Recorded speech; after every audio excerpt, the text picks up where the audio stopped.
comproveu que teniu els telèfons mòvils apagats. Moltes gràcies. Les damos la bienvenida a CaixaForum Macaya. En breves momentos comenzará la actividad. Por favor, comprueben que sus teléfonos móviles están apagados.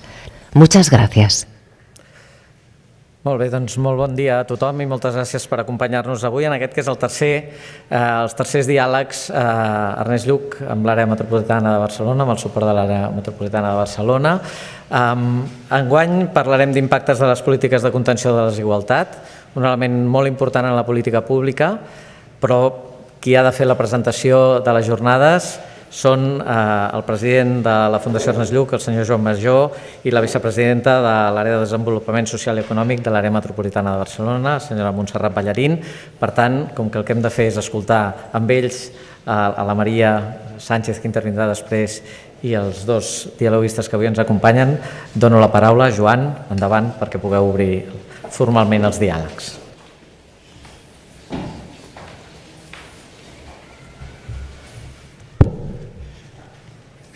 Bon dia a tothom, quasi gairebé tothom, ja ens hem saludat, però ho faig d'una manera ara més formal, no com a persona, sinó com a president de la Fundació.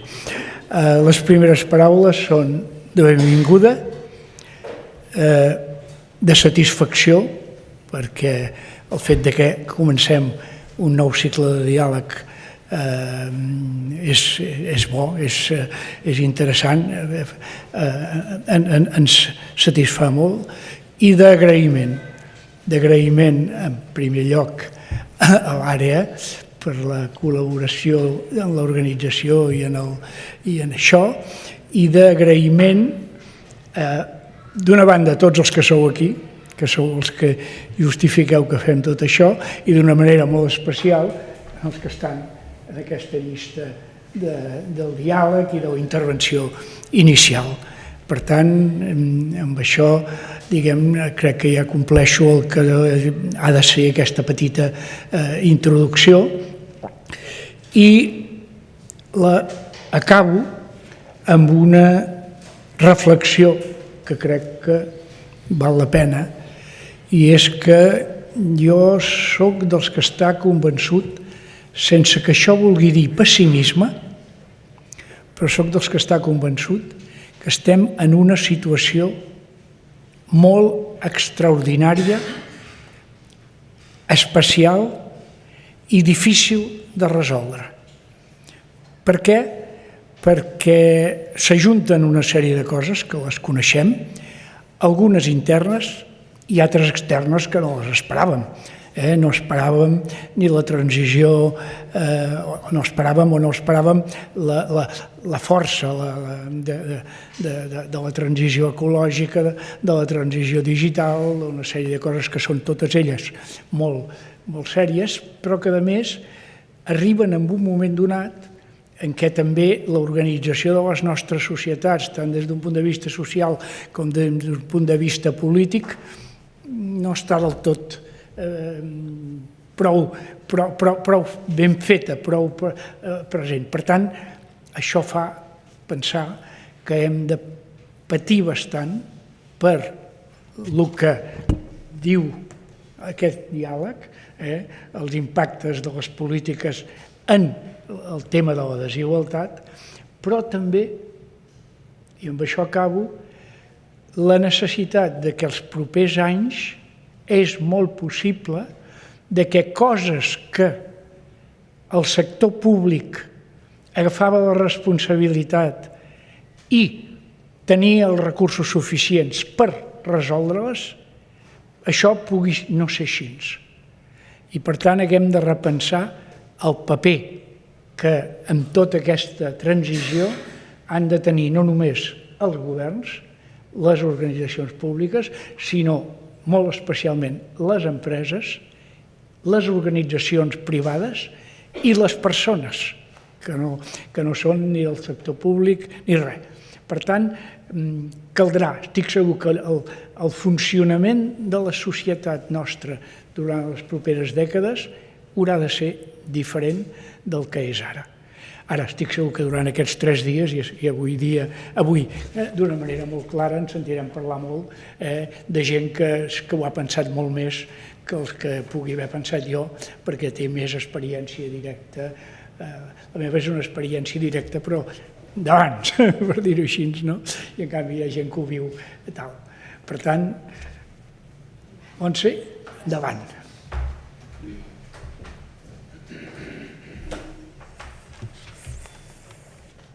Molt bon dia a tothom i moltíssimes gràcies per acompanyar-nos avui en aquest diàleg. Probablement aquest serà el meu darrer acte com a vicepresidenta de l'àrea de desenvolupament social i econòmic. Com ja veieu, estic en funcions. Soc vicepresidenta de l'àrea metropolitana en tant que regidora de Barcelona. Per tant, com que no soc regidora de Barcelona, doncs aviat també deixaré de ser vicepresidenta de l'àrea. Però, en tot cas, dir-vos que no se m'acut una manera millor de concloure el que ha estat el meu mandat com a vicepresidenta de l'àrea de desenvolupament social i econòmic que aquest diàleg amb la Fundació Ernest Lluch per diversos motius. En primer lloc, perquè van començar en aquest mandat un conveni de col·laboració i hem fet ja diferents coses plegats. Vam fer un primer diàleg sobre l'ingreso mínimo vital que el vam fer a Madrid fa 2 anys. Vam fer l'any passat un sobre ocupació i el món del treball, que el vam fer justament aquí, i ara fem aquest tercer diàleg sobre la igualtat. Hem posat una formulació una mica diferent, com mitigar les desigualtats, però al final també, en positiu seria, diguéssim, com parlar d'igualtat. I la veritat és que jo crec que el leitmotiv de la meva vida política, milito en un partit que busca llibertat i al mateix temps igualtat, de la meva vida també en el tercer sector. He treballat en l'àmbit, durant 5 anys he estat secretària general d'una ONG que es diu Educación Sin Fronteras, i també de la meva vida professional, perquè jo soc professora de dret financer i tributari, em dedico al finançament públic, em dedico als impostos, i ja sabeu que en l'àmbit dels impostos hi ha com a 2 tipus de professionals, és que busquen com han de tributar menys les empreses, que hi ha un àmbit molt important, i és que treballen per veure com fer més justa la distribució de les càrregues públiques i fer un sistema tributari més just, que aquesta és la part que em va treure i per la qual m'he dedicat professionalment i em continuaré dedicant al dret tributari. Per tant, estic molt contenta d'estar aquí. Vull agrair també a la Fundació Ernest Lluch, en nom del seu president, però també dels membres que avui ens acompanyen, de tot el seu equip, la feina que han fet. També agrair a la Maria Sánchez Vidal, que és la persona que explicarà l'experiència de l'àrea metropolitana en el salari de referència metropolità, un tema molt, molt important. Y también a los 2 catedráticos, los dialogantes, no sé si sois los protagonistas del diálogo, en este caso a José Ignacio Conde Ruiz y a Luis Ayala Cañón. Muchísimas gracias por acompañarnos hoy aquí. Y ahora unas breves reflexiones en castellano, porque supongo que entendéis el catalán, pero bueno, tampoco me cuesta mucho de hablar en castellano, sobre lo que son las ciudades y las áreas urbanas, las áreas metropolitanas, que creo que todo el mundo estamos de acuerdo que son los verdaderos escenarios donde se libran y donde se seguirán librando en el futuro las batallas entre la igualdad y la desigualdad, ¿no? Sabemos que en el 2050 7 de cada 10 personas viviremos en entornos urbanos, en zonas urbanas, y en Cataluña ya el peso del área metropolitana respecto a Cataluña, a lo que es todo Cataluña, es muy significativo. Estamos hablando, cuando hablamos propiamente de área metropolitana como organismo administrativo, de 3,2 millones de habitantes. Si hablamos de la realidad metropolitana, de la región metropolitana, estamos hablando de 5 millones de personas. Por tanto, 3,2 o 5 millones sobre 7,7, que son todos los habitantes de Cataluña, ¿no?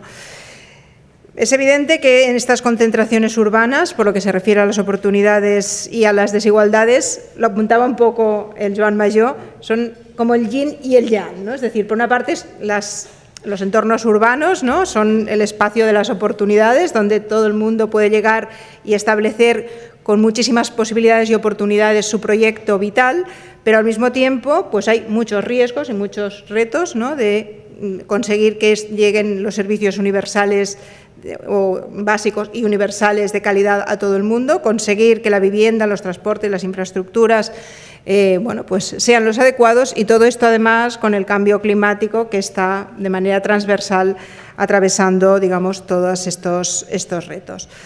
Por tanto, si no somos capaces de abordar correctamente todos estos retos, es evidente que son un pozo de desigualdad, que pueden perpetuarse, que pueden agravarse y, por tanto, perpetuar y agravar lo que son las injusticias sociales. Simplemente unos apuntes desde lo que es el área metropolitana de Barcelona. Nosotros es evidente que, por una parte, somos conscientes de la realidad de las desigualdades que ya se está produciendo en estos momentos y, aparte, pues ya llevamos tiempo trabajando para mitigar estas desigualdades. La realidad, ¿cuál es la realidad? Pues si miramos simplemente unas cifras, la renta bruta familiar disponible, la media en el área metropolitana son 21.600 euros, pero ¿qué pasa? Que cuando bajamos el foco a los distintos municipios, pues ya vemos que nos encontramos entre municipios como Ripollet, que son 14.700 euros, y Sant Just Desvern, que son 31.300 euros, ¿no? Por tanto, ya desigualdades en términos de renta bruta familiar disponible. O, por ejemplo, mirando lo que es la tasa de paro en el pasado mes de mayo, si miramos cuál es la brecha de género, vemos que el paro es del 10% cuando hablamos de mujeres, del 7,6% cuando hablamos de hombres. O cuando miramos el ámbito territorial, pues tenemos municipios con un paro del 6%, como es Tiana o Corbera, o de un 15%, como son Badia de Vallès o Sant Adrià de Besòs. Por tanto, la realidad de las desigualdades ya la vemos. Esto es uno de los datos, hay muchísimos más, pero ya tenemos algunos datos, y que creo que son significativos como estos que he apuntado, pero en todo caso sí que señalar que nosotros llevamos tiempo trabajando desde el área metropolitana, en particular desde el área que tengo el honor de presidir, en un triple reto, que es conseguir un crecimiento que sea inclusivo, en segundo lugar, conseguir que los servicios públicos lleguen a todo el mundo, y en tercer lugar, trabajaría también por lo que es la redistribución de recursos y, por tanto, tenemos políticas dirigidas a los más vulnerables, que ahora creo que tampoco es el momento, pero decir que tenemos los planes metropolitanos de soporte a las políticas municipales, que tenemos también un programa extraordinario que se llama la PROPAM, que hemos invertido 16,6 millones de euros para reactivar y mitigar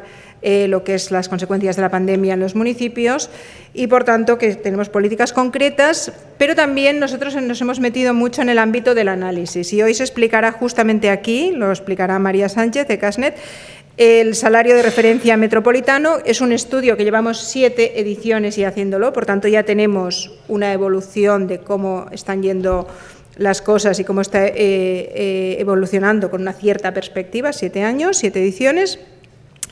¿Y qué es este salario de referencia metropolitano? Pues es un número, al final acaba dando una cantidad que pretende estimar en función de la unidad familiar cuál es el presupuesto básico que una familia necesita para vivir con dignidad en el área metropolitana. Esto, en la última edición, nos dice que es 1.447,49 euros de media, pero evidentemente eso varía desde los municipios que son más baratos a lo que es la ciudad de Barcelona, que evidentemente se sitúa por encima de los 1.550 y es donde es más caro vivir. ¿Y qué es lo que más peso tiene aquí? Pues evidentemente el precio de la vivienda es uno de los inputs importantes.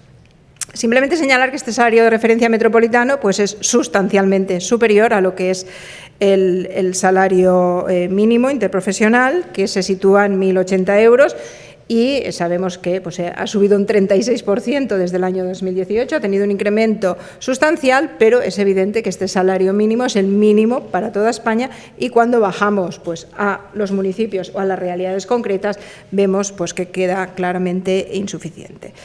Por tanto, vivir en las concentraciones urbanas, en estos entornos urbanos, como es el caso del área metropolitana, es más caro que vivir en otros lugares y tiene el riesgo pues, que esta batalla que apuntaba al principio entre las oportunidades y la igualdad y la desigualdad, esta batalla que se libra, ¿no?, en los entornos urbanos, pues acabe perdiéndose, si no son las políticas correctas, se acabe perdiendo por parte de la igualdad y acabe ganando la desigualdad.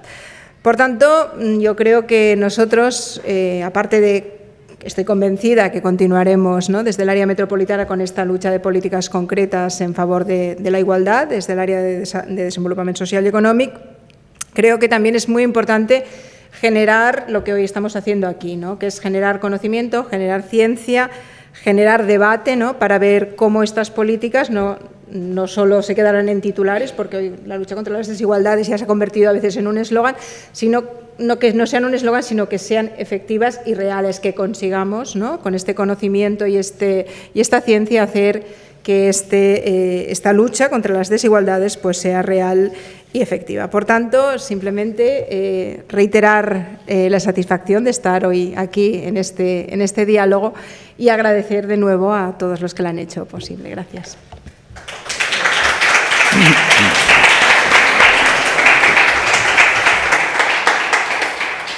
Moltes gràcies, Montse. Moltes gràcies, Joan. Bueno, doncs posem-nos-hi. Tenim la sort que ens acompanyi avui des d'Alemanya i, per tant, tenim la sort de tenir a la Maria Sánchez Vidal, que és sòcia de QuesNet, per explicar-nos, com ens deia Montserrat Ballarín, sobre el cas del salari de referència metropolità, i és important per entendre com a vegades els elements de paritat de poder de compra tenen molta importància a l'hora de veure quin tipus de política pública i també des de l'àmbit local es poden aportar. Sense més, dono la paraula a Maria. Maria, benvinguda i moltes gràcies per acompanyar-nos. I et dono la paraula amb aquests 10 minuts abans que puguem escoltar el diàleg entre l'Ignacio Conde Ruiz i el Luis Ayala. Moltes gràcies i endavant. Moltes gràcies a vosaltres per convidar-me a parlar d'això avui a la Fundació y bueno, hola Nacho y Luis, que coincidimos en cosas, pero parece que no nos ponemos de acuerdo para coincidir en persona prácticamente nunca, pero me encanta poder participar en esto antes de que iniciéis vuestro diálogo. Us compartiré, he preparat res, és simplement una mica de suport per el que us explicaré, que de fet ja us n'ha fet un bon spoiler la senyora Ballarín, que clar, el coneix perfectament, no? Que és el cas del salari de referència metropolità, que com bé ha dit ella portem calculant des de ja fa 7 edicions, des de QuesNet i juntament amb tot l'equip tècnic de l'EF. És un projecte que ens agrada molt a les dues empreses, precisament per com intenta tenir en compte que les desigualtats tenen un apunt territorial que és important tenir en compte. De fet, si ens centrem en el que són les prestacions o les polítiques de garantia d'ingressos, les dos grans que coneixem a Catalunya en aquest moment són l'ingresso mínimo vital i la renda garantida de ciutadania, les quals per una llar d'una sola persona estem parlant d'uns 565 euros en el cas de l'ingrés mínim vital, que és el 100% de l'import anual de les pensions no contributives dividit per 12, perquè seria el mensual, o la renda de garantia de ciutadania, que es basa en l'indicador de renda de suficiència de Catalunya, que és una mica més alt.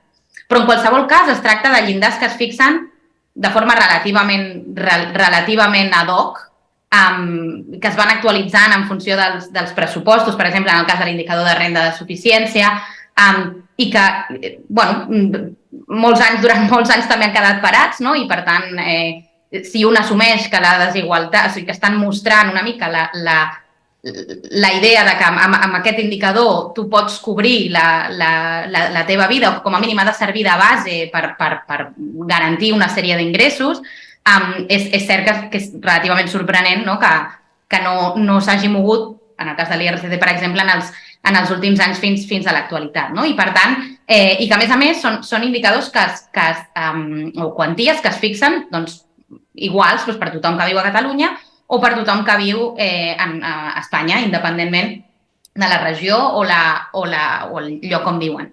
I de fet, per exemple, si agafem l'exemple de l'ingrés mínim vital i tenim algú que viu a Catalunya, en aquest cas, per exemple, o algú que viu a Galícia, el que sabem és que, en base a el que seria la garantia d'ingressos que li proporciona l'ingrés mínim vital, estarien cobrant algú que estigués per sota del llindar, estaria cobrant el mateix, però alhora sabem que les necessitats a cobrir, i de fet ja ho ha dit també la senyora Ballarín i estic convençuda que en parlaran tant el Luis com el Nacho, són necessitats que varien moltíssim en funció del territori. I de fet, per exemple, si agafem el cas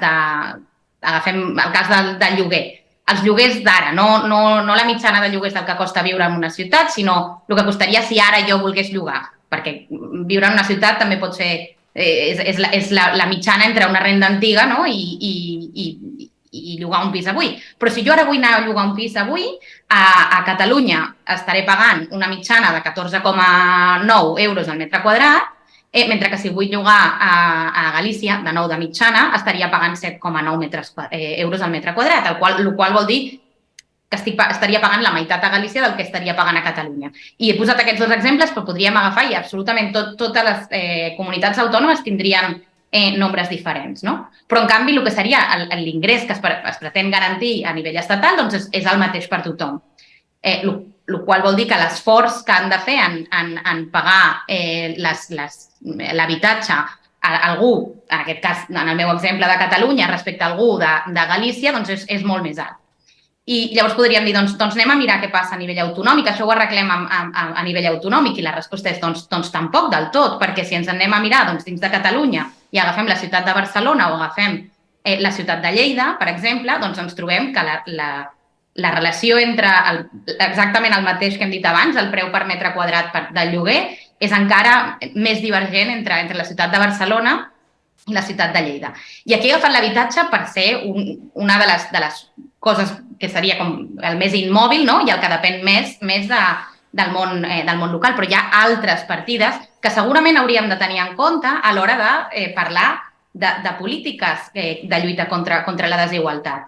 I, de fet, això és el que es fa en aquest estudi que portem anys fent, que és el del salari de referència metropolità, on el que fem és construir una cistella de béns i serveis i, de fet, no inventem res nou. O sigui, això és una metodologia que és la del living wage adaptada, que ve del món anglosaxó, on es fa molts anys que es calcula, principalment a Londres, però als Estats Units, i ve de moltes altres feines on es basen el nivell de pobresa o de desigualtat en una cistella de consum i en si un se la pot o no se la pot permetre. Vull dir que aquí no estem inventant la roda, el que estem fent és agafar aquesta roda que està inventada i aplicar-la, en aquest cas, a l'àrea metropolitana de Barcelona. No? Llavors agafem aquesta cistella de béns i serveis on hi trobem diverses coses que són les necessitats més bàsiques que podem pensar que tingui una família de qualsevol tipus, que seria l'alimentació, la neteja, evidentment l'habitatge i les despeses que se'n desprenen, la necessitat de transport, les despeses personals i d'oci, la roba, l'educació pel cas de les famílies amb nens i nenes en edat escolar i després una sèrie de despeses extraordinàries que, com sabem, totes les llars, siguin del tipus que siguin, en tenen cada any. No? I el que agafem és agafar aquestes diferents cistelles i el que fem és, en base a una sèrie de dades tant estadístiques com recerques que fem nosaltres a la web, com dades existents, dades secundàries i preus públics, per exemple, en el cas de l'educació, doncs el que fem és quantificar el preu de cada un d'aquests béns i serveis per una sèrie de tipologies de llars, en les que dediquem 8 tipus, i tipologies de municipis, que fem 6 tipus de municipis diferents. Aquí el que ens agradaria, en un món ideal, seria anar municipi per municipi, perquè el que hem vist és que quan comparem Barcelona amb Lleida trobem diferències, però és que segurament si comparem Barcelona amb Hospitalet o Barcelona amb Ripoll, també trobarem diferències. Ens agradaria poder baixar el més granular possible, anar el més local possible per poder tenir aquesta aproximació del cost de vida el més acurada possible, però malauradament les dades no ens deixen arribar tan lluny, però com a mínim es deixen anar una mica més lluny del que segurament prestacions més genèriques, diguéssim, estan podent arribar-hi. Llavors, bàsicament, calculem una cistella de béns i serveis amb unes quantitats, uns preus per unes tipologies de família i de municipis i el que trobem és el que podeu observar en aquesta taula, on evidentment no em detindré a explicar els números, però la idea és que veieu que pel total de l'àrea metropolitana, com bé deia la senyora Ballarín, són uns 1.447 euros, però que només comparant Barcelona i la resta de l'àrea metropolitana ja veiem que la diferència és gairebé d'uns 150 euros mensuals, que això són molts diners i que, per tant, si estem garantint la mateixa renda per algú que viu a Barcelona i algú que viu a la resta de l'àrea metropolitana, doncs hi ha 150 euros d'esforç extra que no els estem cobrint. I, de fet, quan mirem com es distribueix el salari de referència, el pes de cada una de les partides dins del salari, el que veiem és que 1/3 de tot això és l'habitatge, que és precisament una de les variables que més varia a nivell local i que més pes està agafant dins d'aquest cost de vida de les persones que viuen a l'àrea metropolitana. No? I, per tant, tenir en compte aquesta dimensió a l'hora de dissenyar polítiques és importantíssim, perquè si no estem tenint en compte la necessitat, o sigui, l'evidència de que existeixen diferències territorials i que les diferències territorials poden ser molt i molt fines, i, de fet, el món local té un paper importantíssim, perquè si no estem tenint en compte això, el que estem, evidentment, jo no diria que estem posant patxes i, de fet, soc molt... Tot i els seus problemes, jo estic molt a favor del tipus de polítiques de garantia d'ingressos des del nivell estatal i des del nivell autonòmic, però sí que crec, i crec que històries com la o estudis com el del salari de referència, que tenen en compte el cost de vida i el poder adquisitiu de les persones que varia a nivell territorial, posen una mica sobre la taula la importància del món local en aquest món de garantia de rendes. No tant com actualment el anar posant parxes en situacions d'emergència, que és on ens trobem bastant des del món local, sinó tenint en compte que poden arribar a ser un molt bon complement, molt més acurat als ajuts ja existents per a aquestes persones que estan en situació de pobresa. I ja acabo, i no m'agradaria acabar la meva intervenció sense mencionar que més enllà del que estem de les polítiques de garantia de rendes, que són una de les grans fonts de lluita contra les desigualtats, hem també de parlar d'altre tipus de polítiques, com polítiques educatives, polítiques sanitàries, o en el cas, per exemple, del món local, polítiques d'habitatge, que ens ajudin a reduir la desigualtat i que complementin tot aquest sistema de prestacions monetàries que és tan necessari per reduir la desigualtat.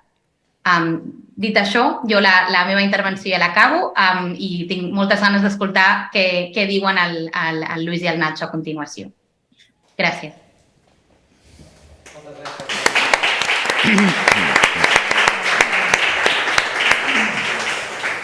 Bueno, doncs som-hi. Com deia la Maria, avui ens acompanyen dos catedràticos, José Ignacio Conde Ruiz i Luis Ayala. José Ignacio Conde Ruiz és catedràtic de Fonaments d'Anàlisi Econòmic de la Universitat Complutense de Madrid. A més, és subdirector de FEDEA. És membre del Consell Assessor d'Assumptes Econòmics que està presidit per la vicepresidenta i ministra d'Assumptes Econòmics i Transformació Digital, Nadia Calviño, i és conseller del Consell Econòmic i Social. Entre moltes altres coses, no m'extendré perquè el que volem és escoltar-los, però sí que és una visió que complementa molt bé la del segon catedràtic que ens acompanya avui, que és Luis Ayala. Luis és catedràtic i professor d'Economia de la UNED, especialista en investigació de polítiques retributives, desigualtat i pobresa. Ha estat abans catedràtica d'Economia a la Universitat Juan Carlos i ha estat subdirector de l'Institut d'Estudis Fiscals i, a més, és membre fundador del grup Equalitas, Economics of Inequality and Poverty Analysis, i és membre del comitè tècnic de la Fundació FOESA. També podríem extendre's, però l'important és escoltar-los. Com sabeu, això és un diàleg, no hi ha intervenció per part de tercers, es un diálogo entre los dos. Hemos pasado del mundo local, que nos interesaba mucho la visión que han aportado Montse o que ha aportado María. Elevamos un poco ahora el foco desde la política, un punto de política macro. Luis, experto en elementos de redistribución pobreza. Vamos a ver dónde estamos y qué se nos ocurre al amparo del título inicial que proponíamos del impacto de las políticas de contención de la desigualdad, efectos redistributivos, pobreza y poder adquisitivo. Tenemos 50 minutos. Después, en los últimos momentos, a todos los que les queráis preguntar, os recogeremos preguntas que formularé yo desde aquí el mismo Faristol. Por lo tanto, diálogo, 50 minutos. Luis, José Ignacio, muchas gracias por acompañarnos y todo vuestro. Gracias, Luis. Bueno, pues en nombre de los dos también damos gracias a la Fundación por invitarnos. La verdad es que dialogar con Nacho siempre es un placer y en este contexto pues especialmente, ¿no? Y gracias no solo por nuestro acto, sino por construir espacios de diálogo, ¿no? En una sociedad donde hay tanta polarización y donde enseguida surge la confrontación, y el respeto a los argumentos del, digamos, el oponente cada vez es menor, pues tratar de forjar acuerdos mediante la conversación, la búsqueda de espacios de encuentro, pues es que es una necesidad. Así que os agradecemos mucho la invitación y vuestra labor. Bueno, no sé, Nacho, si quieres para empezar a dialogar... Una fotografía de empezamos la desigualdad, sí. Podemos empezar un poco por los hechos sobre los que hay consenso, pero que también conviene cualificar, ¿no? Cuando hablamos de desigualdad, cuando hablamos de pobreza, bueno, tendríamos que hablar de conceptos, pero vamos a ir directamente a los datos, luego podemos aclarar conceptos, ¿no? Hay unas realidades que emergen muy rápido y en el caso del conjunto de España, la realidad más conocida es que tenemos un problema de magnitud.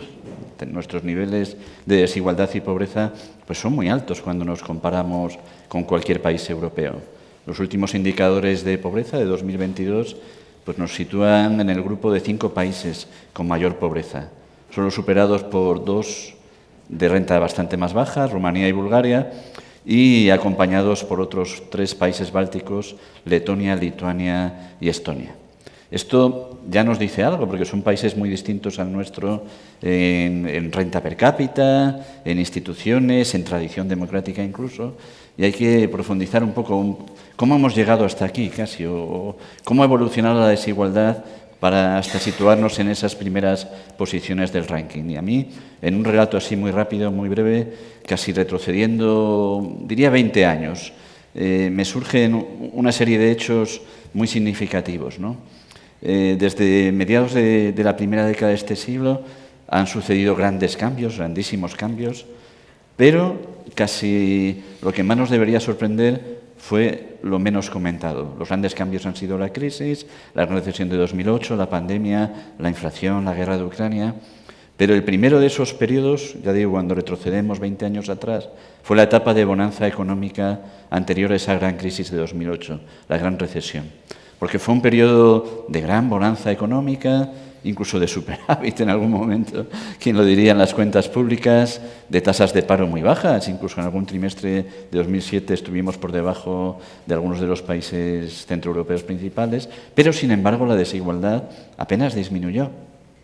Luego llegó la gran crisis de 2008, tuvimos la evolución más regresiva de toda la Unión Europea en cuanto a distancias en la evolución del 10% más rico y el 10% más pobre. Cuando parecía que asomábamos la cabeza ya después de esos años tan intensos de gran recesión, llegó la pandemia. En términos de pobreza, por ejemplo, de un indicador muy severo como son los hogares sin ingresos, estábamos a la mitad del camino de vuelta de lo que había sido el crecimiento durante la gran crisis. Y cuando parecía de nuevo que empezaban las cifras a contenerse, viene este shock de la inflación que tuvimos el año pasado, ¿no? Pero dentro de esos cambios, pues digo, es normal que la desigualdad aumente en una época de vacas flacas. Pero hay elementos que cualifican un poco ese retrato. Y uno es que lo que ha pasado en los últimos, desde 2020, con el inicio de la pandemia y posteriormente con la inflación, ha sido muy distinto en términos de evolución de desigualdad y en términos de políticas públicas que lo que había pasado en la crisis de 2008. Muy distinto porque las cifras no se han disparado, sí en 2020, el primer shock, pero luego la poca información, que no es muy buena, que tenemos de encuestas nos dice que ha habido cierta moderación de la desigualdad. Y en este último año de gran erosión de las rentas por el crecimiento de la inflación, a pesar de que se ha dicho que la inflación es el impuesto más cruel y que afecta a los hogares más pobres, las pocas cifras que tenemos nos dicen que no ha habido un empeoramiento radical de la desigualdad y en parte tiene que ver con las políticas públicas, ¿no? Entonces, yo lo que quería era poner sobre la mesa un poco datos, pero también procesos que acompañan. Lo que pasa es que en un retrato tan agregado pues se nos escapan realidades muy concretas, hay muchos matices. Pues no ha ido igual a unos colectivos que a otros. No sé, Nacho, tú acabas de escribir un libro sobre el problema de los jóvenes. Seguro que puedes cualificar mejor este retrato con argumento y cifras. Sí, bueno, muchas gracias. Reitero lo que me ha dicho Luis. Es un placer para mí estar aquí. Estos diálogos que organizáis son fantásticos. Un poco yo creo que me va a servir también pues para seguir un poco con las palabras de Joan Majó, ¿no? de que estamos viendo tiempos extraordinarios. Yo es verdad que acabo de sacar un libro bueno, que le he llamado La juventud atracada. Yo creo que nos explica, me gusta un poco, explica muy bien por qué los tiempos que vamos a recorrer creo que son únicos, ¿no? Yo creo que los jóvenes, los jóvenes todos, pero los jóvenes son los que lo van a tener que vivir por más tiempo, se enfrentan a 3 hitos globales o retos globales que no existían hace poco, o existían o eran casi películas de ciencia ficción para cuando yo era joven, cuando nosotros éramos jóvenes, por ejemplo, ¿no? Se trataría de, no solo se enfrentan a la revolución digital, al cambio tecnológico, a la inteligencia artificial, esto para nosotros era una película de ciencia ficción, se enfrentan al cambio climático y a sus efectos que ya se empiezan a ver, pero que está ahí, para nosotros es una película de Blade Runner, pero lo que es más importante, se enfrentan al proceso de envejecimiento, es decir, nunca el ser humano había alcanzado estas tasas de longevidad y nunca se había vivido en un proceso con tantísimo envejecimiento, y esto es algo que la gente no le quiere prestar atención, pero que va a determinar prácticamente todo, ¿no? Hay gente que dice que 2/3 partes de todo lo que pasa tiene que ver con la demografía, ¿no? Entonces, claro, cuando yo me comparo, que es un poco la idea de este libro, a mi generación cuando era joven con la generación actual, claro, cuando yo era joven, digamos que la demografía era favorable en todas las dimensiones. La primera dimensión era la económica, es decir, había dividendos demográficos positivos, eras capaz de financiar todo prácticamente porque había muchísimas cohortes que entraban a trabajar y por lo tanto podías recaudar todos los recursos y podías financiar todo con bajos impuestos. La economía crecía, la renta per cápita crecía porque cada vez se iba incorporando cohortes al mercado laboral que eran mayores. La renta per cápita crece o bien porque aumenta la población en edad de trabajar, en ese momento además vino acompañada con la incorporación de la mujer al mercado laboral también, o porque aumenta la productividad, y lo que es más importante y que creemos que creo que se olvida, pero que es lo más importante, la política nos acompañaba también, porque hay una vertiente en la demografía, que es lo que sería la demografía política, que hace que cuando yo era joven, en mi generación pesaba un 35% del electorado de unas elecciones. Los jóvenes de ahora apenas llegan al 20%. Y por lo tanto, ni la economía les favorece, ni la política, salvo que cambiemos un poco la forma en la que votamos, les va a favorecer. Entonces, claro, yo cuando me fijo en este colectivo, digo, a ver, la educación. Evidentemente, la educación ha mejorado. Y la educación sabemos que es fundamental para entender la desigualdad.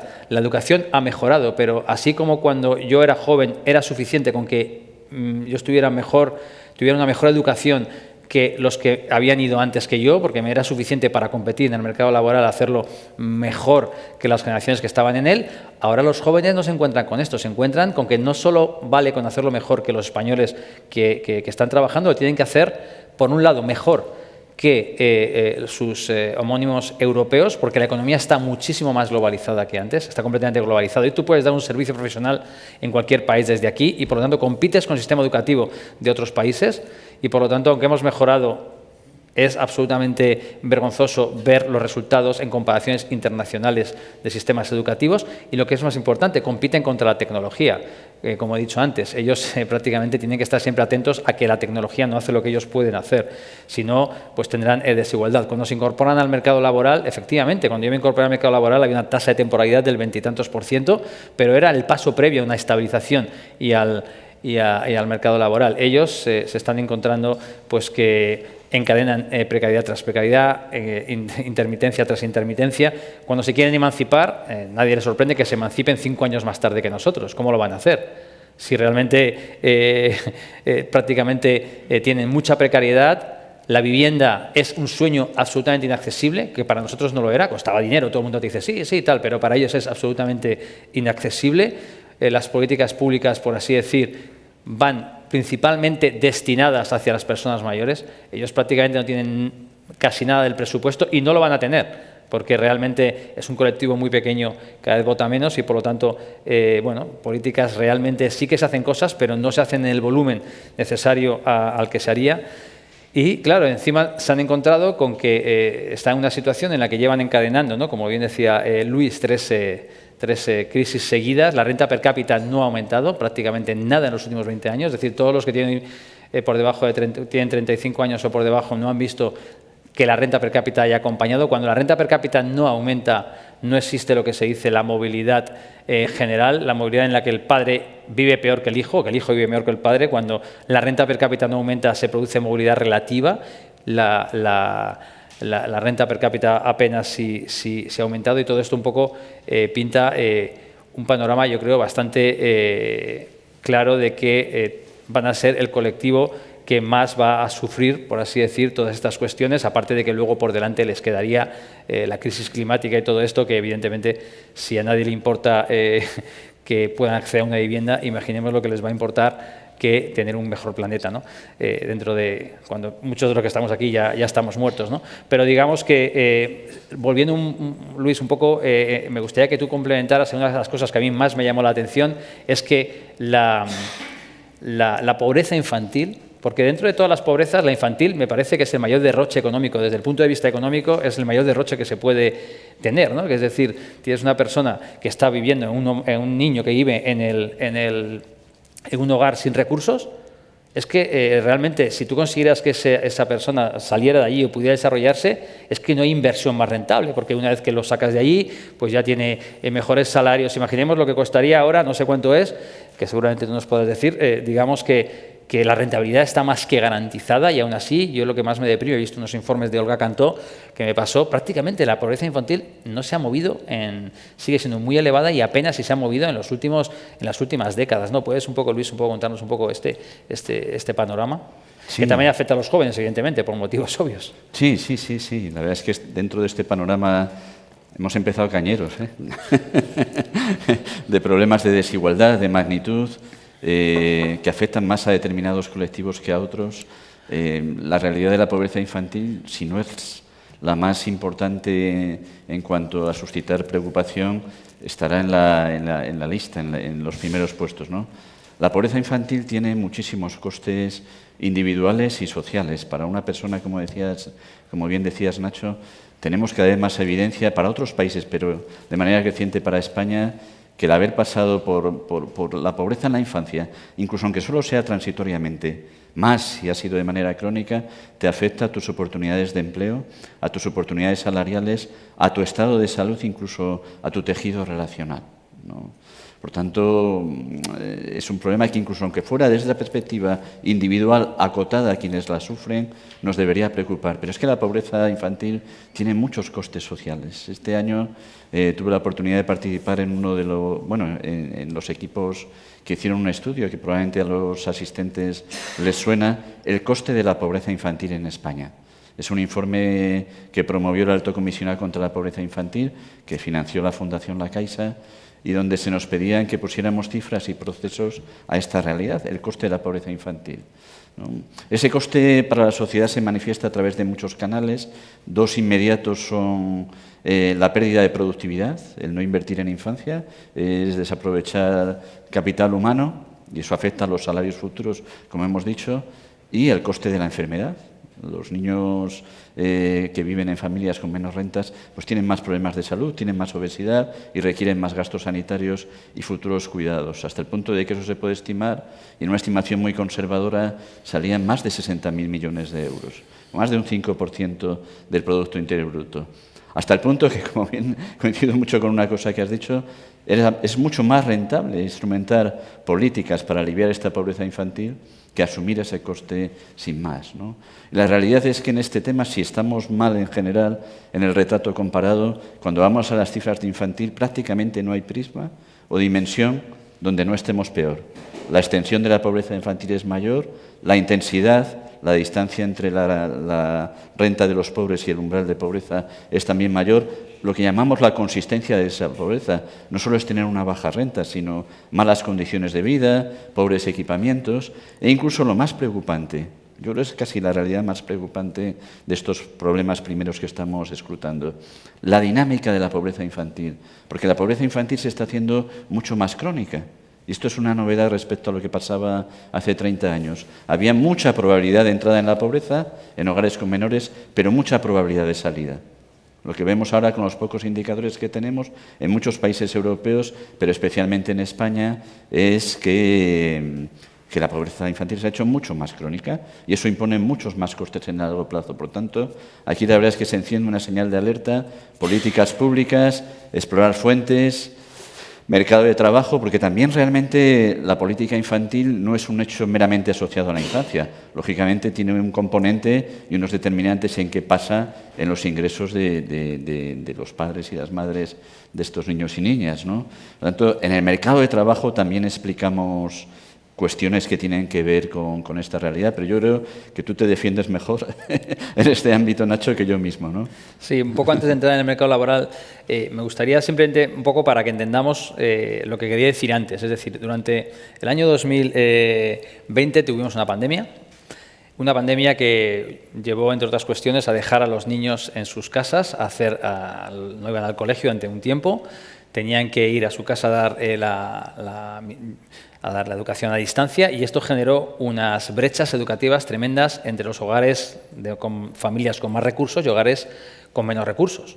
Evidentemente, los niños en hogares pobres prácticamente no pudieron acceder a la educación durante un tiempo. Se sabía cuáles eran las soluciones. Era una cuestión de invertir dinero en tutorías personalizadas para cerrar estas brechas. Hay una amplia evidencia empírica que demuestra que cuando antes cierres esta brecha, menos se acabará, esa cicatriz menos perdurará en el tiempo. Y entonces, claro, cuando estaba hablando de la demografía política, de cómo aquí en este país y en muchos países, con una cuestión de España, hay una prioridad hacia la edad, me voy a referir en poner en perspectiva esto que debía ser la mayor prioridad que tenía que llevar a cabo un país, que es decir, vamos a gastar lo que haga falta para cerrar estas brechas, pues en paralelo tuvimos una inflación del 8,5%, ya gracias a Dios parece que la tenemos controlada, que conllevó un aumento automático de todas las pensiones por un 8,5% según la última ley aprobada. Subir todas las pensiones un 8,5% es el equivalente, porque yo creo que es el equivalente a 16.500 millones para siempre, porque cada subida se hace sobre la siguiente subida. Esto conlleva, básicamente, sería el equivalente a aumentar el presupuesto en educación un 30%. ¿Alguien de este país, ya sea de derecha, de izquierda, que se refiera, pueda ser de la oposición del gobierno, se planteó que, oiga, que es que si es una inflación del 8,5%, ¿no parecería razonable subir las más bajas, no un 8,5%, un 11% y las más altas, especialmente, única y exclusivamente porque este año es un año excepcional, subieran como un pacto de rentas como los salarios, haber liberado 7.000 millones, por ejemplo, de euros y haberlo destinado a la educación? ¿Alguien se planteó esto? Porque es que yo lo he escrito y lo escribí por todos los periódicos, por todos los sitios, pero aquí ningún partido político quiso hacer nada. Esto es un escándalo que, si uno se lo piensa bien, explica muy bien lo que estábamos hablando de lo que es la demografía política, ¿no? Que me hace que somos los votantes capaces de entender esto y no aceptarlo, o va a ir todo en contra de los problemas importantes. Efectivamente, ahora estamos hablando eso simplemente un poco por poner un poco las cuestiones. Cuando hablamos del mercado laboral, evidentemente la última reforma yo la he catalogado como la mejor reforma laboral del periodo democrático. Yo creo que se ha hecho una gran reforma laboral porque, bueno, por primera vez se han restringido mucho el uso de determinados contratos temporales, se han prohibido el uso de los contratos temporales, se ha prohibido el contrato de obra y servicio, que es un contrato que se usaba para la construcción, contratas subcontratas, se ha restringido con una gran penalización lo que serían los contratos temporales de muy corta duración. Entonces, en ese sentido es la mejor reforma. Lo que ocurre es que cuando empezamos a mirar un poco los datos un poco más en detalle, el mercado laboral español es un mercado laboral que es muy atípico porque tiene muchas altas y bajas diarias. Es decir, normalmente cuando miramos las cifras de tasas de paro, tasas de temporalidad, es una cosa, pero cuando yo veo cuántos contratos se crean y se destruyen cada día, yo veo que se crean muchos los lunes, se destruyen los viernes, se crean los sábados, se destruyen los domingos, principio de mes, fin de mes, es algo espectacular. Más de 25 millones de creación y destrucción cada año de una fuerza laboral que está en torno a los 20,8 millones. Entonces, yo lo que hubiera esperado de esta reforma laboral es, bueno, pues ahora que no pueden utilizar los temporales para estar rotando de aquí para allá, pues yo debería observar que estos picos de altas y bajas pues se han reducido, porque ya no es necesario. Es decir, y los picos siguen ahí. Entonces, ha generado cierta estabilidad, eso es cierto, pero cuando empezamos a mirar más en detalle vemos que sigue habiendo mucha inestabilidad. Es decir, la temporalidad contractual ha caído mucho, pero no lo que sería la precariedad, la intermitencia, ¿no?, de los contratos. Y esto, un poco, cuando empezamos a mirarlo, son precisamente nuevamente los jóvenes los que están dando esa flexibilidad al mercado laboral que necesitan las empresas para competir en ese mercado cada vez más globalizado, ¿no? Y claro, cuando ahora miramos hacia el futuro, lo que vemos es que en esta precariedad ya no es contractual, porque, como digo, ahora los contratos temporales, hay contratos indefinidos que también son muy inestables, pero sí que es verdad que volvemos a tener el cambio tecnológico que está ahí y vuelven a aparecer figuras, los riders, que es verdad que se hace una legislación. Vemos que en el futuro las plataformas, yo creo que hace pues que haya mucho falso autónomo, por así decir. Bueno, siempre la legislación va a ir por detrás de todo lo que sería la regulación en el mercado laboral, que yo creo que al final debería tender hacia... Me da igual el contrato que tú tengas, pero digamos que cuando tú estés trabajando tienes que tener una serie de derechos que el empresario, el que te contrata, los tiene que pagar, porque si no, el contrato indefinido tiene muchos derechos, el otro los tiene menos, el que trabaja para una plataforma los tiene menos. Yo creo que hay que tender hacia lo que va a ser la nueva economía, ¿no?, que va a ser una economía donde vamos a tener muchas plataformas, vamos a tener mucho trabajo autónomo, que no es autónomo, que sí, etcétera, ¿no? Y todo esto dentro de los retos que tenemos en el futuro, pues digamos que va a cambiar bastante lo que sería la situación del mercado laboral. Que a lo mejor, Luis, podías tú explicar un poco cómo podríamos afrontar este reto, ¿no?, desde el punto de vista de la desigualdad, porque sabemos que al final la revolución digital o viene acompañada seguramente de una revolución educativa, o el resultado va a ser más desigualdad, ¿no? Sí, pero yo creo que lo que ha pasado, como mínimo, es importante para el análisis de la desigualdad y la comprensión de los procesos, en el sentido de que hemos empleado la regulación para reducir la desigualdad, con mayor o menor fortuna, ¿no? Normalmente, cuando hablamos de desigualdad, el debate empieza a complicarse cuando hablamos de gastar más, ¿no? Y, por supuesto, tenemos que gastar más porque la ecuación es la que es. Los países que tienen mayor gasto social tienen menor desigualdad. Eso es lo que hay, ¿no? Y para financiar ese gasto social, pues tienes que tener mayor recaudación. Esas ecuaciones son muy sencillas. Pero también se puede corregir la desigualdad regulando, con mayor o menor fortuna, y el mercado de trabajo es uno de los ámbitos donde esa regulación es más importante. Sobre todo en un contexto, en un colectivo también muy concreto, que es el de los trabajadores pobres. Algunos son, incluso como hacemos ya categorías para todos, esos nuevos trabajadores pobres de los que nos hablabas, ¿no? Los que no tienen derecho, los que van con la bici, los que tal, ¿no? Y esa es una realidad que hay que asumir. Voy a hablar de ello. Luego también quiero matizar un poquito lo de las pensiones, porque me parece un tema muy interesante, ¿vale? Tenemos un problema de trabajadores pobres en muchos países europeos, más en los países anglosajones que en los centroeuropeos, y en España también, desgraciadamente, es una de las realidades donde volvemos a situarnos en los puntos altos del ranking, ¿no? Y eso tiene que ver, como decías tú, Nacho, en parte con un entorno institucional muy concreto. La temporalidad está asociada a vulnerabilidad económica, a insuficiencia de ingresos. La temporalidad está asociada a menos horas trabajadas. El gran problema de la desigualdad salarial en España no es que el salario esté más bajo que en otros países, que también. La gran diferencia está en las horas trabajadas, en la distribución de las horas trabajadas, ¿no? Y emplear la regulación para combatir eso yo creo que es bueno, ¿no? Pero creo difícil que solo con regulación vayamos a cambiar el problema de los trabajadores pobres, ¿no? Con salarios mínimos, con cambios en el marco de contratación.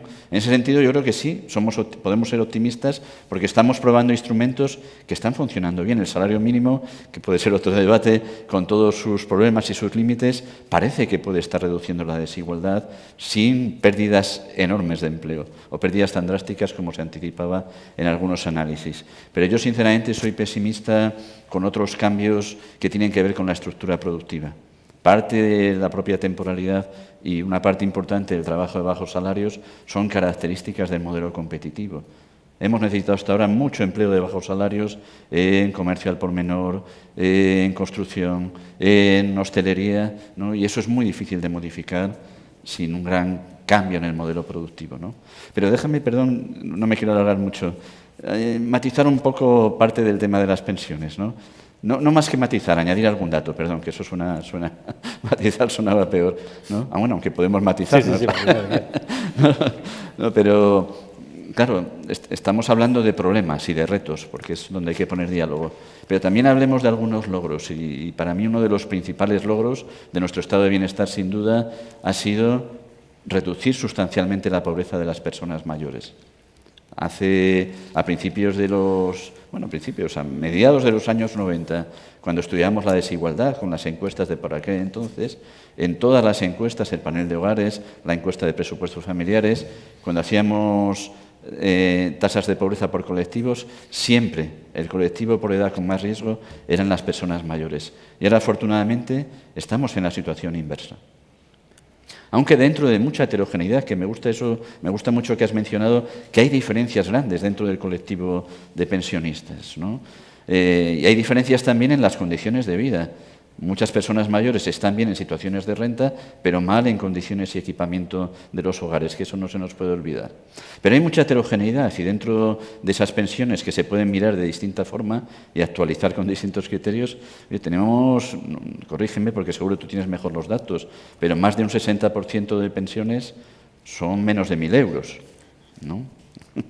Entonces, es verdad que los aumentos indiscriminados, eso no es equidad, eso no es equidad. Pero también no asociemos automáticamente el hecho de cobrar una pensión con tener unos niveles de bienestar social suficientes. Sí, un poco por acabar con el tema de las pensiones, ¿no? A ver, digamos que las pensiones deben estar protegidas frente a la pérdida de poder adquisitivo. Eso es una obviedad, porque una persona se jubila con una pensión y no sabe cuánto va a sobrevivir y por lo tanto tener una pensión que le impide comprar cosas a medida que sobrevive sería muy ineficiente. Yo me estaba centrando en la excepcionalidad igual que la pandemia fue una excepcionalidad para el sistema educativo y que había que haberlo corregido, la guerra de Ucrania es una excepcionalidad para la inflación. Entonces, en ese momento que la inflación se había disparado, como bien dices, yo hice una simulación muy sencilla, es que las pensiones por debajo de 1.200 euros las podía subir un 11%, no un 8,5%, las subía un 11%, porque lo que tú dices, porque son colectivos que también están sufriendo mucho la inflación, y el resto las subía como los salarios, ¿vale? Y me ahorraba 7.000 millones que lo podía haber invertido en educación. Estoy hablando de 7.000 millones, que esos son millones, ¿eh? Y el hecho de que nadie se planteara esto me hacía pensar que es que aquí nadie realmente le importaba, ¿no? El tema de las pensiones, y yo precisamente me dedico un poco a ello, yo creo que no va tanto con los actuales pensionistas, sino que va más para los futuros pensionistas. Es decir, y no quiero entrar en un debate de pensiones, pero solo quiero decir una cosa, yo creo que si la longevidad ha cambiado y que si ahora se vive por más tiempo, tú puedes hacer dos cosas. Es decir, a mí me da igual que ahora los jubilados sobrevivan 10 años más que los jubilados de antes. A mí me da igual que me sigan pagando las mismas pensiones con la misma generosidad que se pagaba cuando se morían 10 años antes. Si tú haces eso, que lo vas a poder conseguir por la fuerza de los votos, porque son más, te vas a comer todo el margen fiscal que te va a quedar para otro tipo de políticas que son las que estamos hablando. O sea, no se trata tanto de afectar a los actuales jubilados, sino de adaptar para los futuros jubilados las pensiones a la longevidad para que tengas margen fiscal para hacer otro tipo de políticas, ¿no? Un poco solo ese era el único matiz, pero para nada la reforma debería tocar a los actuales jubilados o los que estén cerca de jubilarse, ¿no? Y por supuesto las pensiones más bajas para nada, ¿no? Yo con respecto al cambio tecnológico, yo creo que, fíjate, Luis, así por polemizar un poco, ¿no? Yo, en cambio, me da optimismo pensar que España es un país que tiene turismo y que tiene ocio, ¿no? Que es verdad que en el pasado nos ha penalizado, nos miraban los países del norte como ¿dónde está vuestro tejido industrial?, etcétera, ¿no? Te lo digo porque ahora lo que se ve con el cambio tecnológico es que ellos ahora lo que se han dado cuenta es que la tecnología lo que hace es sustituir no al trabajador entero, sino sustituye, por así decir, pues tareas. Entonces, básicamente lo que ha encontrado es que cuando es una tarea rutinaria, que es muy la que se usa en todo lo que sería el tema industrial, eso es muy fácil de reemplazar por la tecnología. O sea, estos alemanes que tienen esas fábricas en el norte y tal, eso sí que con robots y algoritmos te va a ser más barato que los trabajadores. Pues son tareas rutinarias, son fáciles de programar, el algoritmo te lo hace, ¿no? Las tareas más difíciles serían las abstractas, es decir, las que requieren resolución de problemas muy variados, la que requiere pues, persuasión, liderazgo, que son para trabajadores más cualificados. Estas son más difíciles, aunque ahora con el ChatGPT empiezan a decir, ojito, porque coges a un directivo, bueno, el caso que ahora un directivo muy bueno, cuando un directivo peor tiene el ChatGPT, ya casi le iguala, ¿no? Pero las que son o difíciles o muy caras de reemplazar son las que requieren tareas manuales. algo así como un camarero, alguien que hace una habitación de un hotel, etcétera. Esto, claro, es que tú llegas a un bar y te puede atender una máquina, pero esa máquina al final tiene que tener en cuenta muchas cosas, es mucho más caro. Por lo tanto, yo creo que el hecho de tener un sector turístico, que evidentemente tienes que potenciarlo, tienes que hacerlo bien, mejorar la productividad, etcétera, nos puede ayudar a que, por así decir, a este colectivo que no se va a ver tan amenazado por la tecnología, no como a lo mejor el equivalente alemán o país del norte, que estaban tan orgullosos unos cuantos años y ahora pues seguramente van a echar de menos no tener más actividades manuales y más actividades de servicios profesionales. Pero claro, lo que ya se ve en los datos es que si les va muy bien a los que son complementarios a la tecnología, a los que tienen liderazgo, resolución de problemas, que ya eran los que más ganaban, porque eran los que los que eran por así más cualificados, a esto les va muy bien. Y no les va tampoco mal a los que tenían trabajos de poco valor añadido, salarios más bajos, etcétera, porque no los despiden al sector turístico, y les va mal a los del centro, los blue collar y tal. Esto ya de por sí es aumento en la desigualdad, ¿no? Porque si se van bien a los extremos, se te estropea la clase media, etcétera, ¿no? Entonces, digamos que por allí yo soy un poco más optimista en cuanto a nuestro modelo de crecimiento, que era el peor que se podía tener durante la pandemia, también es verdad, pero de cara al futuro, en principio, lo veo más o menos que podría... Sí, lo que pasa es que, claro, esa polarización que bien describes, polarización ocupacional, efectivamente te produce mucha desigualdad, claro, y te obliga a repensar en qué instrumentos de protección son los más adecuados, tanto para los que están en la cola inferior, que trabajan pero el salario es insuficiente, como para los que gente que va a perder trabajos y que nunca los va a recuperar, ¿no?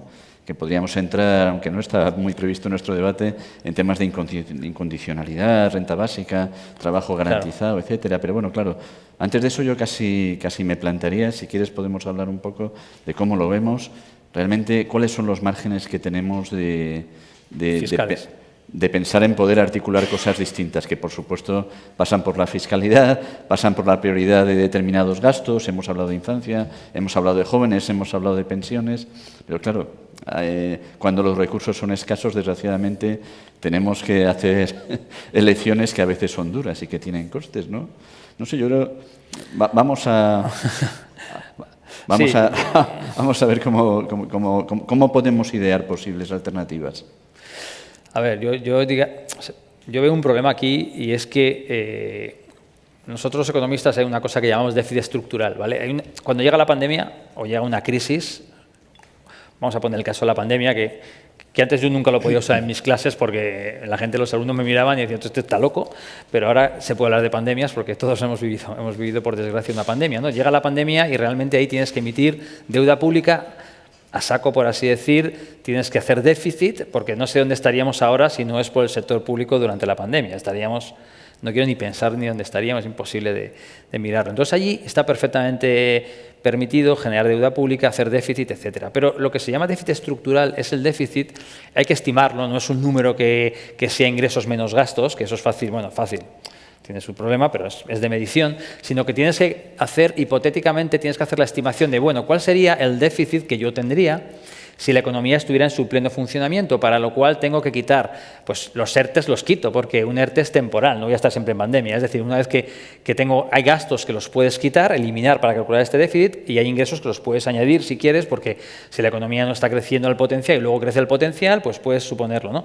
Entonces, lo que se observa en España es que, si bien es cierto que tras el pinchazo de la burbuja inmobiliaria, ¿no? En los años 2008, 9, 10, 11, 12, el déficit estructural sí que aumentó, porque se perdieron muchos ingresos que se pensaron que eran estructurales, que no lo eran, se metieron y se empezó a consolidar fiscalmente después, había una política de consolidación, pero en el año 2015, cuando se empezó a recuperar, ahí principalmente por la reducción de los impuestos, se volvió a aumentar el déficit estructural, hasta el punto de que nuestra Constitución metió un artículo en el año 2011 de que no tiene sentido el déficit estructural, porque el déficit estructural es no pagar lo que te toca, porque es el déficit que tendrías cuando tu economía está en tu pleno funcionamiento.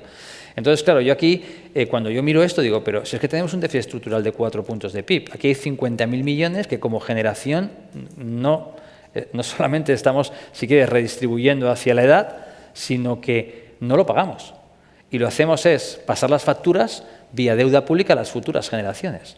Entonces, claro, cuando empecemos a hablar de qué se hace, lo primero hay que decir, vamos a ver dónde encontramos o quitamos gasto o aumentamos ingresos por estos 4 puntos de PIB que no estamos pagando, por supuesto, si ya proyecto hacia adelante los estudios de la IREF o los estudios de pensiones, ya esos 4 se me hacen 7,5, 8 puntos de déficit que tendrías en el sistema. Y por lo tanto, claro, yo siempre digo, a ver, como economista, a mí me cuesta mucho, tengo mis preferencias políticas sobre si prefiero vivir en Estados Unidos, por ejemplo, o prefiero vivir en un país nórdico. Yo tengo mis preferencias, yo prefiero vivir en un país nórdico, ¿vale? Pero como economista, esto son preferencias, ¿vale? O sea, así yo se lo explico a mis alumnos, son un poco preferencias, según cómo seas, dónde seas, pues vas a vivir mejor en Estados Unidos o vas a vivir mejor en otro sitio, ¿no? Pero en cambio, entonces yo allí como economista no sé muy bien qué decir, puedo hacer una función de bienestar social y ver dónde van a estar los que están peor, etcétera, pero en principio tienes que hacer algún tipo de... Va a haber gente que está peor y gente que está mejor, no es Pareto mejor, no es una Pareto... Los economistas nos gusta decir una cosa es eficiente cuando no hay otra que están todos mejor igual, un poco porque manejamos esa serie de conceptos. Pero en cambio, desde el punto de vista recaudatorio, los economistas sí que tenemos que decir, es decir, tú fíjame tu nivel de gasto público, que se ha decidido en el Parlamento o la sociedad ha decidido qué es lo que quiere gastar y ahora al economista le puedes decir, bueno, recáudamelo de la forma más eficiente posible. Todos los impuestos distorsionan, lo sabemos, pero unos distorsionan más que otros. En algunos casos incluso son positivos porque acaban con externalidades, ¿no?, negativas que puede haber, ¿no? Entonces, claro, yo siempre digo, a ver, lo que no existe es pretender vivir en un país nórdico pagando los impuestos que se pagan en Estados Unidos. Entonces, ahí te lanzo a ti la pregunta, Luis, y me hagas una reflexión sobre esto. ¿Qué es lo que habría que hacer? Bueno, a ver, si hablamos de preferencias, es una cuestión de preferencia social. O sea, ¿qué modelo de sociedad queremos? Es responder también a qué modelo de estado de bienestar queremos y qué modelo de financiación de ese estado de bienestar queremos y la restricción y podemos tener, ¿no? Entonces, yo creo que la gran pregunta que tiene que hacerse la sociedad es qué modelo de estado de bienestar queremos. Desde luego, para mantener lo que tenemos ahora, por las tendencias que estás comentando, necesitamos más recursos. Pero es la alternativa de construir una sociedad sobre la que ya tenemos, en unos pilares en los que hemos creído hasta ahora, respecto al estado de bienestar, o renunciar a eso, claro. Renunciaríamos a un estado de bienestar que es bueno para la economía. El estado de bienestar promueve el capital humano, promueve el crecimiento económico. El estado de bienestar proporciona cobertura a necesidades que no puede ofrecer el sector privado. El estado de bienestar, lo hemos visto en la pandemia que tú mencionabas, ¿no?, tiene unos efectos contracíclicos muy grandes, ¿no?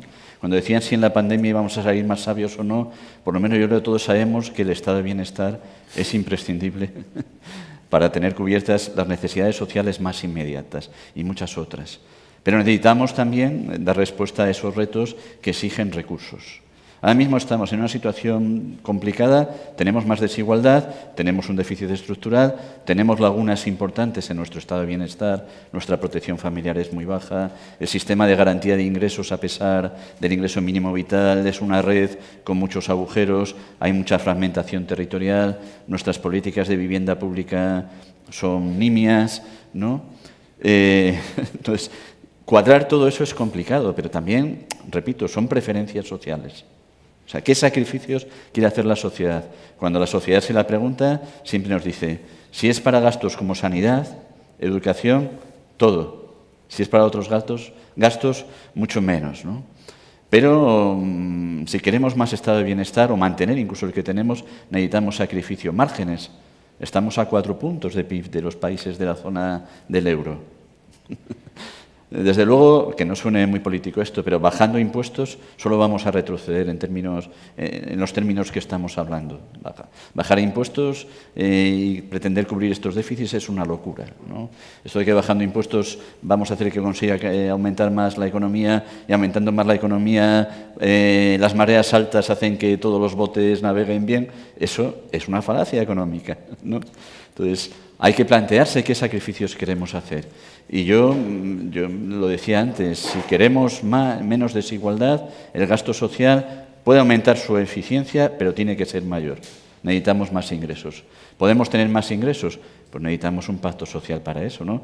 Yo creo que podemos ingresar mejor, no sé si tener más ingresos.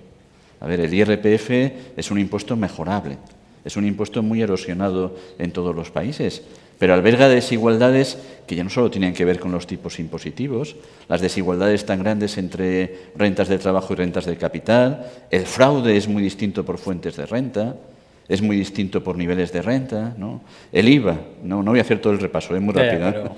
El IVA, pues es un impuesto muy regresivo y hay bonificaciones en el IVA que pretenden ser redistributivas y son lo contrario. Los impuestos sobre el capital, pues sinceramente, esto no lo he dicho al principio, a mí me preocupan ahora más las desigualdades de riqueza que las desigualdades de renta. Y eso lo dijo Piketty, podemos estar más o menos de acuerdo. Pero necesitamos un impuesto sobre el capital, porque además tenemos estudios que nos dicen que la mayoría de la desigualdad de riqueza es riqueza heredada. ¿Nos vale el impuesto actual? No.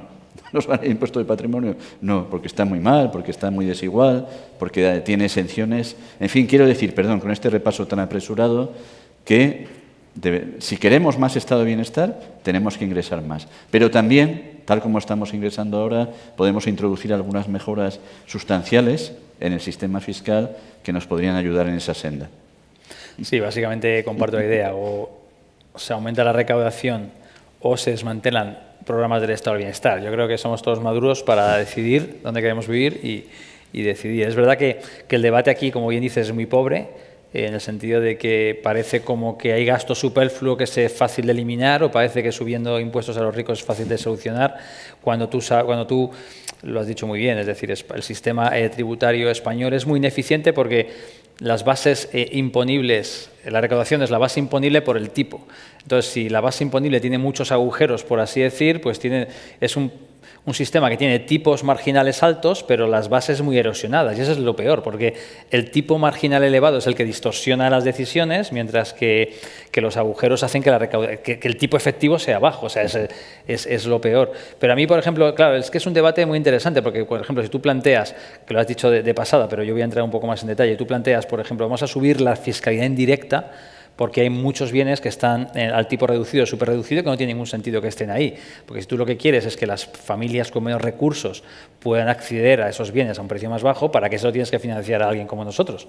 Nosotros pagamos el IVA completo y a esas familias les das una ayuda para poder pagar el IVA, ¿no?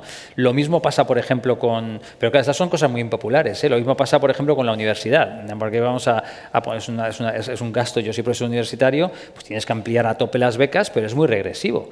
O lo mismo pasa con las autopistas de peajes, que cualquiera de nosotros nos vamos de vacaciones ahora por Europa, vas pagando por todos lados, nosotros que recibimos un montonazo de inmigrantes, de turistas, al año y todo gratis, están de fenomenal por Europa pagando todos, pam, llegan a España y todo gratis. Entonces yo creo que cuando tú les preguntas y te quieres comparar la recaudación con otros países, nunca salen realmente los sitios donde hay mejoras en la recaudación que además podían hacerlo más eficiente. Tú podías perfectamente meter muchos productos que están o servicios al superreducido, al IVA normal, podrías bajar el tipo general y aún así aumentar la recaudación.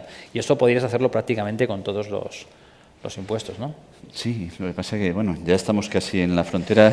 Sí, nos podríamos centrar ahora en las políticas, ¿no? En la renta básica, Bueno, tenemos ya muy poquito tiempo, bueno, ¿no? Más reflexiona lo que quieras. No, yo casi vuelvo al principio, por esto mismo que tú has indicado, ¿no? Al principio hablábamos de diálogo y hablábamos de pactos, ¿no? Cuando un país, no me quiero poner muy profundo, ¿no? Pero cuando un país una sociedad cualquiera mantiene durante mucho tiempo un nivel alto de desigualdad, se enfrenta a muchos problemas, se enfrenta a un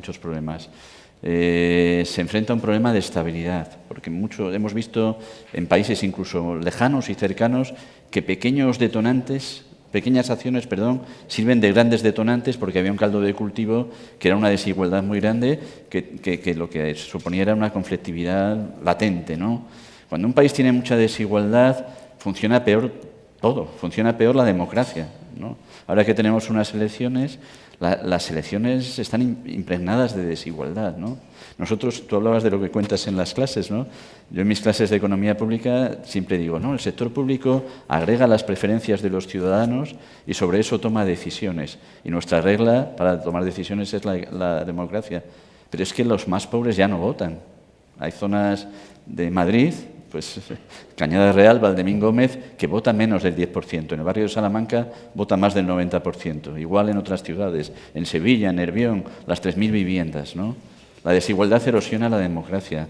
La desigualdad crea élites que hacen mucho más difícil la redistribución posterior.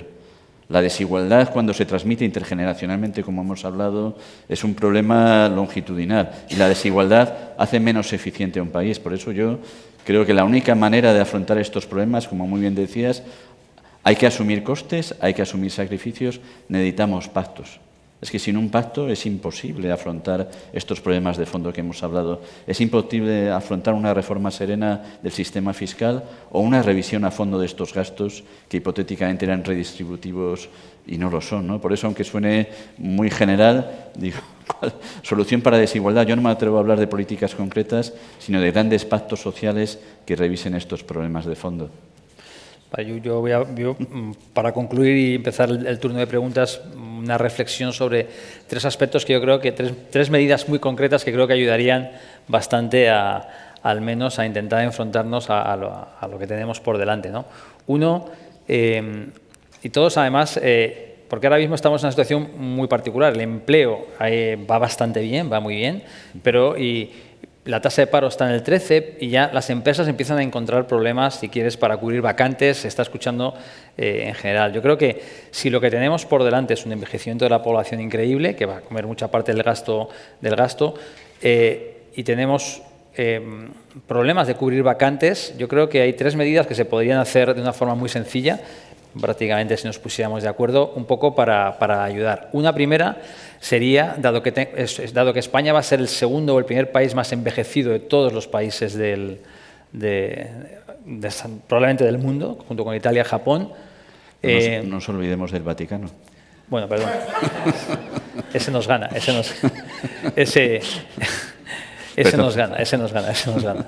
Entonces, efectivamente, el Vaticano va a ser porque España combina lo mejor y lo peor. Lo mejor es una longevidad para más de 65 muy alta y lo peor, unas tasas de fecundidad muy baja. En España, de hecho, el problema, yo no soy natalista, cada uno tenga los hijos que quiera, pero las mujeres españolas son las que dicen que tienen menos hijos, la diferencia entre los deseos y las realidades es la más alta, ¿no? El caso que nos va a venir bien, por ejemplo, y poner las pilas en cambiar la política de inmigración. Es decir, España tiene una política de inmigración que aquellos que habéis tenido ocasión a lo mejor de mirarla en detalle es reactiva y es completamente hipócrita. Es decir, si yo quiero contratar a una persona para que venga a trabajar a España y la quiero contratar en origen, no puedo. No puedo porque esa profesión tiene que estar en un catálogo de difícil cobertura que elaboran los sindicatos de los empresarios del gobierno, esa asociación tripartita, y quien tenga un poco de curiosidad que se meta en la Comunidad de Madrid y mira las ocupaciones para la Comunidad de Madrid que te permiten captación en origen. De las 21 que aparecen, hay 19 que están relacionadas con el mar, camarero de yate, maquinista de no sé qué, míralas. Yo es que poner catálogo de difícil cobertura, no sé, en Cataluña no lo he mirado, mirad en Madrid, y luego, por supuesto, entrenadores profesionales, deportistas profesionales. No sea que haya que fichar a alguien y no tengamos problemas. Entonces, esto es en cambio, al inmigrante se dice, entra, yo tengo mucha relación con inmigrantes, entra, búscate la vida durante 2 años y luego pídete el arraigo social y te puede hacer un contrato. Esto es un disparate. Y esto además ahora, antiguamente no pasaba nada porque era muy fácil de contratar ilegalmente. Ahora, gracias a Dios, es mucho más difícil porque la tecnología digital lo impide, ¿no? Entonces, la primera política es, oye, abramos el catálogo de difícil cobertura a muchas más cosas. Porque es que no va a hacer falta. Porque cuando estamos diciendo que España va a ser el país más envejecido de aquí a 2050 es con la entrada de 10 millones de inmigrantes. O sea, que no es que... O sea, esto ya está ahí y aún así harían falta más. La segunda, yo creo que tiene que ver con... se ha introducido el ingreso mínimo vital, se ha introducido el subsidio de los mayores de 54 años, ha pasado a mayores de 52 años, y tú eres un experto en esto, pero bueno, gracias por dejármelo a mí. Pero digamos que todo este tipo de políticas no tienen están mal diseñadas en el sentido de que es de los países españoles están peor diseñadas. No tienen incentivos al empleo. Tú tienes una persona de mayor de 52 años, cobra un subsidio, ese subsidio es bajo. Efectivamente, esa persona que creo que cobra 500 euros o 500 algo. Si tú le ofreces un contrato de 1.000 euros indefinido, no va a dejar ese subsidio y se va a ir al contrato laboral. Pero ¿qué contrato se les ofrece a esta gente? Pues al final, contratos intermitentes, un mes, trabajar un mes aquí, otro mes allá. Esa persona, es que yo mismo no la aceptaría, porque digo, o sea, voy a perder yo mi ingreso mínimo vital, voy a perder yo mi subsidio de 52 años por una cosa que es con mucha incertidumbre.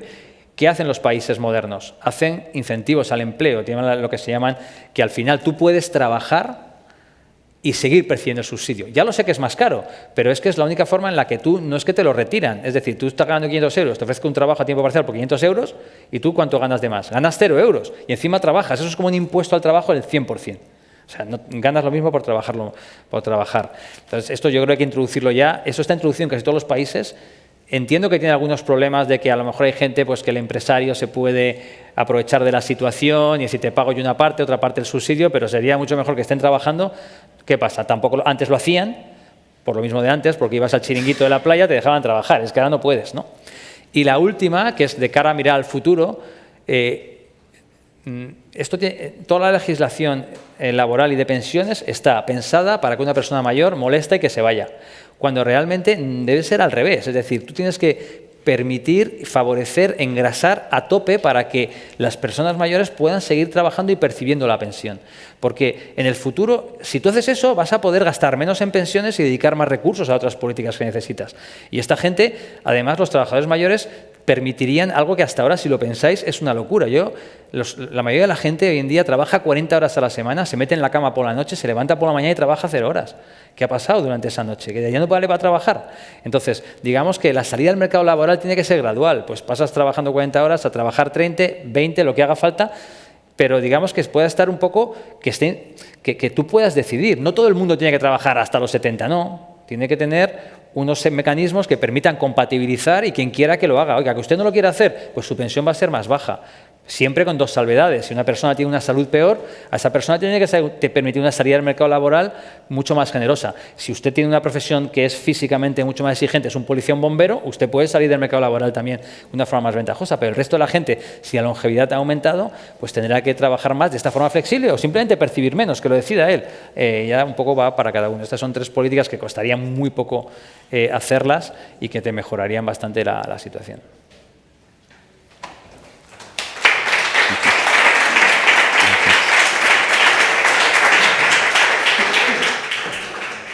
Bueno, Luis, Nacho, muchísimas gracias. Tenemos 5 o 10 minutos, pero no me resisto a poder preguntarnos algunas de las preguntas que hacen. Una para Luis y tiene más que ver con el diseño de políticas en el ámbito social y ligándolo con lo que nos ha dicho María también al inicio, y aquí podéis intervenir los dos, nos dicen si políticas como el ingreso mínimo vital, las garantías, algún tipo de garantías de renta, etcétera, debería tener en cuenta los elementos de paridad de poder de compra. Y se entiende que en el diseño de esto es muy complicado, pero si no tendría que introducirse de alguna forma, ¿no? Y nos dicen en este sentido por qué se olvidan las diferencias territoriales en el diseño de políticas sociales, ¿no? Si en el elemento de diseño ahí tan complicado es introducir elementos como esto. Esta sería una primera pregunta. A ti. Vamos con ella. ¿Deberían introducirse? Teóricamente sí. En la práctica no. No quiero ser muy tajante en eso, pero deberían introducirse para preservar el principio de equidad horizontal, tratamiento igual para personas iguales, ¿no? Las necesidades no son iguales cuando el coste de la vida es un 30% más alto. La verdad es que es difícil también afinar con esas paridades de poder adquisitivo, como nos ha contado María, para un área más pequeña, ¿no? Los datos que tenemos, que por cierto, me sorprendí porque los miré hace poco, hasta ahora la comunidad autónoma con el coste de la vida más alto era Navarra, ahora es Cataluña, que es un 30% más alto el coste de la vida que en Extremadura, que es la más baja, ¿no? Entonces, ¿tiene sentido mantener prestaciones iguales en Cataluña que en Extremadura?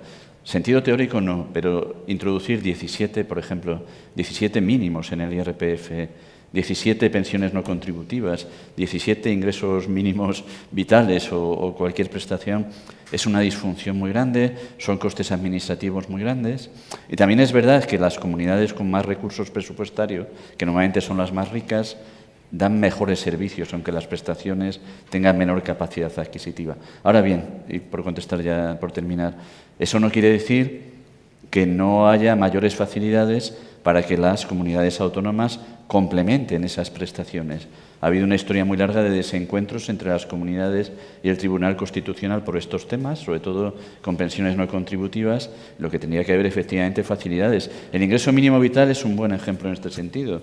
El Estado pone una prestación que llama suelo y que se pueda complementar sin ninguna traba jurídica o constitucional.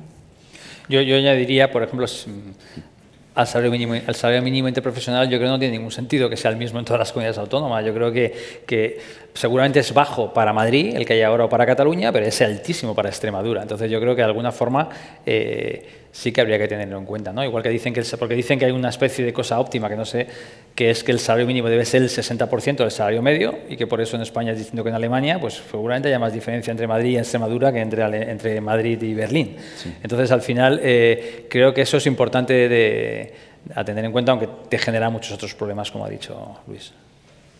Hay otra pregunta sobre el impacto de la reducción de la jornada laboral.